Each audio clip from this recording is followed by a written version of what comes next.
quick movie review. Of course, that fucking thing goes off. I want to back my car out real quick just so it's not there. This is maybe you can still hear my voice even when I'm talking. Just that down low. But what was I gonna say? Yeah, quick movie review here for We Live in Time. Let me go ahead and shoot this car across the lot here and park myself right here instead.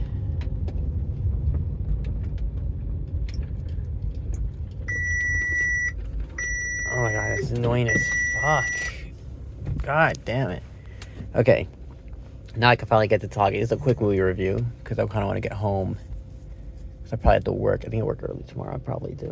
But We Live in Time with Andrew Garfield and Lawrence Pugh. I'm not sure how you say it. I think it's Laura. I recognize her name. Somewhat. It's good. It's awesome, actually. It's really phenomenal. This is a movie that my ex-girlfriend, she recommended this.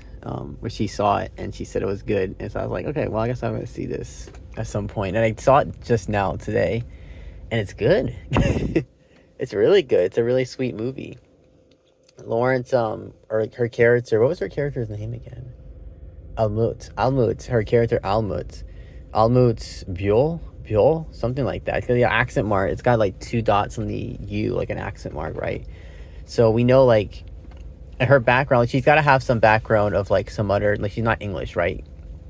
Or at least she's raised in England, and like she's English to but like her background, like she's definitely like maybe not English background all the way, right? That kind of thing. But it's good. Like, it's what was I gonna say in my head?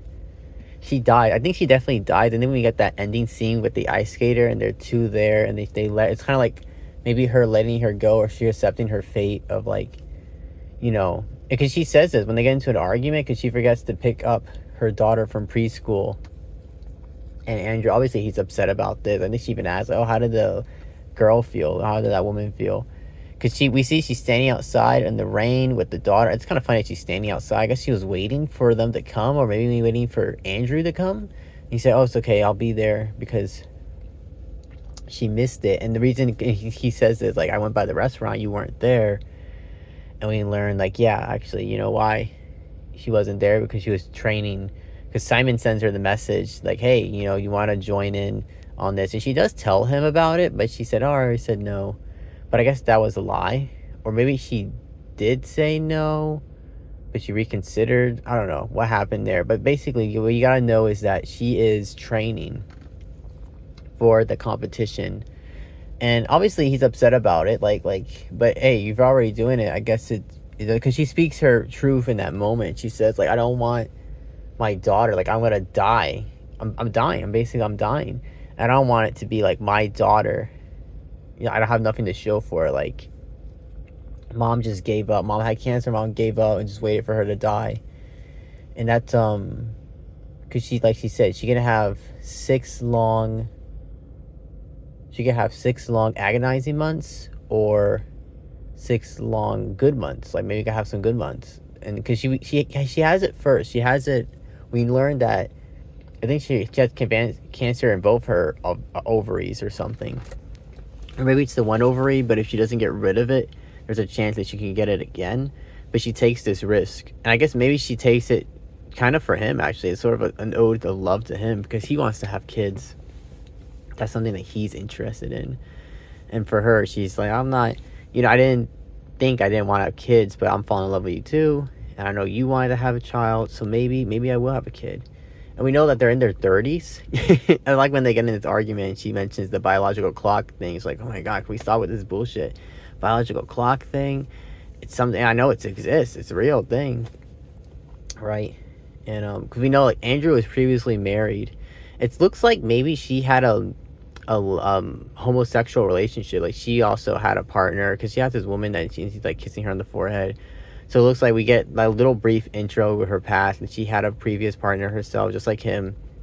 They'd also end it. We know that she's like a celebrity, not celebrity chef, but she's a chef and she does chef competitions. And I guess she's pretty, fairly world renowned perhaps in the chef world. She has a bit of a name for herself, a bit of reputation.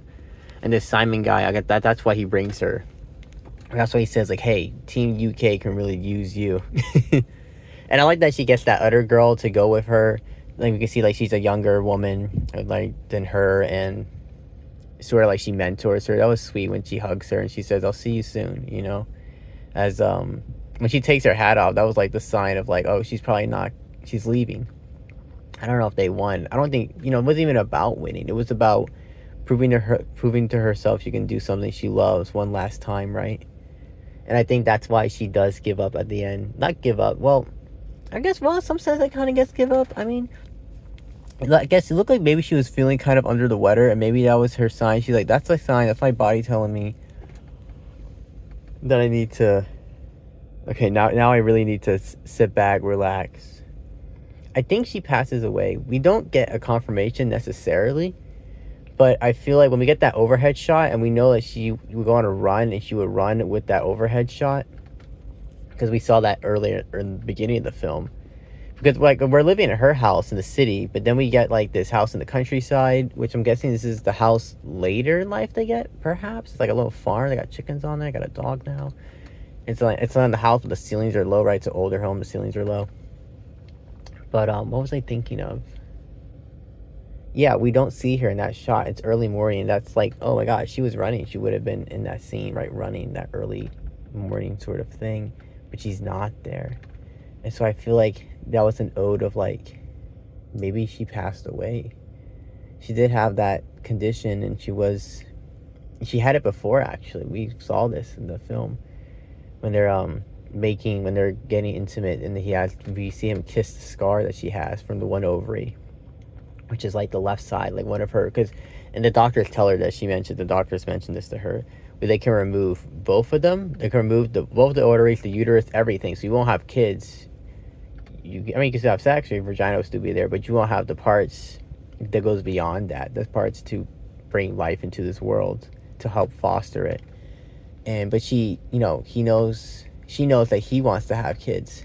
Tobias, Andrew Garfield's character, that's his name, Tobias. And so she does that, right? She leaves it. I feel like that was quite a powerful gesture of her love to him, right? That she leaves her ovary, one of them, in for him, because she says like, maybe I'm on my own. In general, I wasn't someone to like say, hey, I want kids, but maybe I could do that for you. Maybe I could do it for someone that I love, right? I can have a child. And when they do that, and I think the kid's name is Emma or something like that. Ellen? Elena? Something like that. The kid does have a name. I like when they do the dinner scene, and it's him and his father, and it's only them. So I guess the father only had one child. The mom's not there, but it's him and his father. And then we get the scene where it's mom, her sister's got a baby. We get like, I guess, a brother, and then the brother-in-law. Or then we get a father actually either. And she mentions her father very briefly, because her father got her into skating. She used to ice skate, and she was actually good at it too. So it's funny that now she's a chef, she's cooking, but she actually used to ice skate. And so it's kind of a nice ode when she goes to Rome and she sees the, what do you call that? She sees the ice skating ring thing, and we leave the cooking show. I think they did pretty well, though. I want to say they did pretty well. Looks like they did 2 entrees, one with this lamb chops, the other with the squid. Then they did like this dessert thing. She was kind of struggling to finish it, and I guess that was like, okay, something's gonna happen with this, because she's struggling to finish it. She takes the hat off. She looks at her husband, looks at her kid. She says, hey, you know what? Let's go. I think we completed it. We did it. I'm happy. And I love that kind of love and support there. Yeah, he was upset. He was angry, but he's angry because he cares for her. He doesn't want to lose her. He wants her to get better. And that's why he's upset, you have cancer. I don't even think they knew she had cancer. I don't think so. I would think you probably can see that she shaved her head, but I think when she took off the hat, it was sort of like an ode of like, hey, maybe I'm a little sick or something, and like I think I gotta go now. I think I gotta like piece it out. Um, oh, what was I thinking of in my head? I was thinking of something, but yeah, it's I'd say really she is like the main star of the film. I feel right. We kind of get like, so actually in the beginning, I guess in this film, I guess it does it well where we have like it's like Andrew's sort of the main star, right? Like kind of a main focus here of Andrew. The way they meet, it's hilarious. He had to get Penn, I guess, because he's signing a contract. I don't know. I'm not sure what his job. I guess he's a sales representative or something.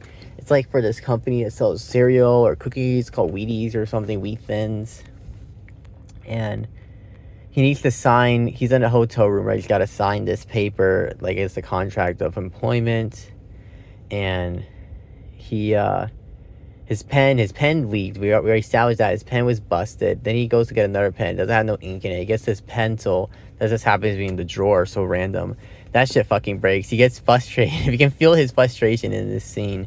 So he goes and grabs it. He buys it. He buys a bunch of pens, and the lady looks at him because it's kind of odd. It's an odd thing. You buy all these pens and you got these cookie crackers. You're dressed in like this robe. I don't know, look kind of funny. And he just looks at her. He says, "Divorce," right? I'm divorced. I'm recently divorced. We get that establishing because we see he's an older adult. He's probably about his 30s too, right? And we see he's in this room, this one room, that's in like the roof of a house, and we get the idea. Okay, he must be with his parents, but at that age, there's got to be a reason why he's still there, perhaps. And we learned that he how do you call he got divorced. That's what it is. He's going through a divorce. Probably lost the house. Said, "Dad, I'm gonna have to come back and crash for a bit." Actually, the dad seems very sweet. He shaves his back of his son's neck hair. He makes him basically presents his son really well because I guess he told him like, he obviously he learns about the accident that he had because she hits him with the car, the same car that we see, the white Mini Cooper, right? Actually, we see that car again in the film. That's kind of funny. But that car, she hits him. That's how they meet. She hits him with the car. He drops his pens. He goes to pick them up in the road. And I'm like, what are you doing? What the fuck? But she hits him, and he still has the running band on. So we're thinking like, oh, okay, maybe she's married. He's married. Or like she thinks that about him, like, oh, he must be married for the wife. So when she invites him to the restaurant, as a sort of like, because she explains like, this is what I do. Hey, sorry for hitting me with the car. I feel bad. So maybe I should because she stays with him in the hospital when he wakes up. And he's like, hey, do I know you? And she's like, no, but I'm Almut Brol or whatever. And like, but she explains herself further, and then that's when he says that, and she's like, oh, I know I hit you with the car. I'm the person that hit you, sorry. And he's like, oh, well, it's okay. But no, she treats him to like some, she said, let me treat you to that dinner, right? And obviously she's under the impression that he has a wife. He doesn't tell her then, but when he gets to the restaurant, he says, oh no, it's just for one. And she's like, oh, it's okay, don't worry about it. And they go to sit him down, right, at the restaurant. Wheat Thins. We know that she talked about him because when her friend recognizes that it's him, she says, oh, Wheat Thins. The Wheat Thins guy. And then even the other scene when they had the argument about, hey, I think I'm falling in love with you right now, but you don't want to have kids, because that was like sort of like, okay, we have a roadblock here. You're not interested in kids, but I am. And I think he was gonna say like, maybe I could put off having kids, I guess, if that's what it takes to be with you. But both parties sort of had to do a sacrifice, right? Give and take sort of thing in this sort of scenario, this situation here.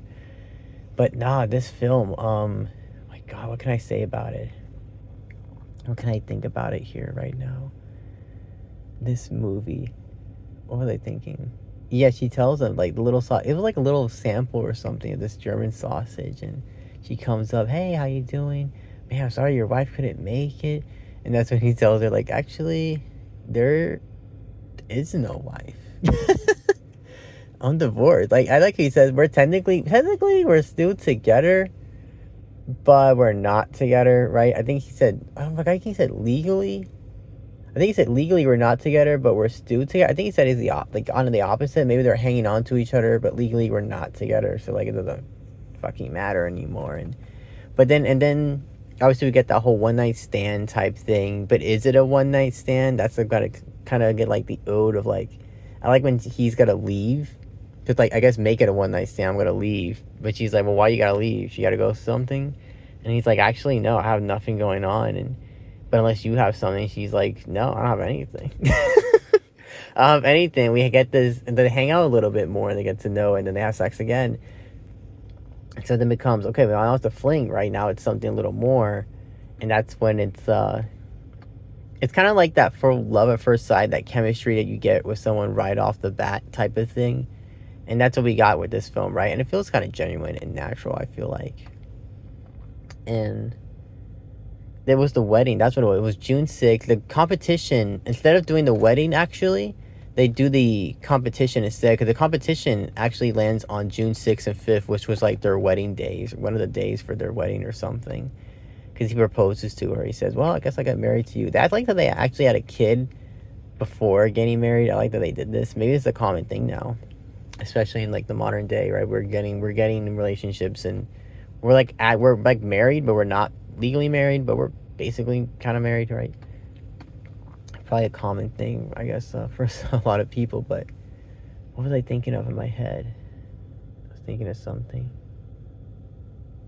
Yeah, it's a really sweet movie. It's a really sweet movie. It's very touching. It has some good moments. Well, it has a lot of good moments, actually. Really, a lot of good moments. It's a mature movie, because I watched the other movie, the Christmas pageant movie. That movie was good too, within its own right. It's PG-13. That's why I got to keep remembering, kind of remind myself. It's a PG-13 movie, so of course it's gonna be like kind of silly.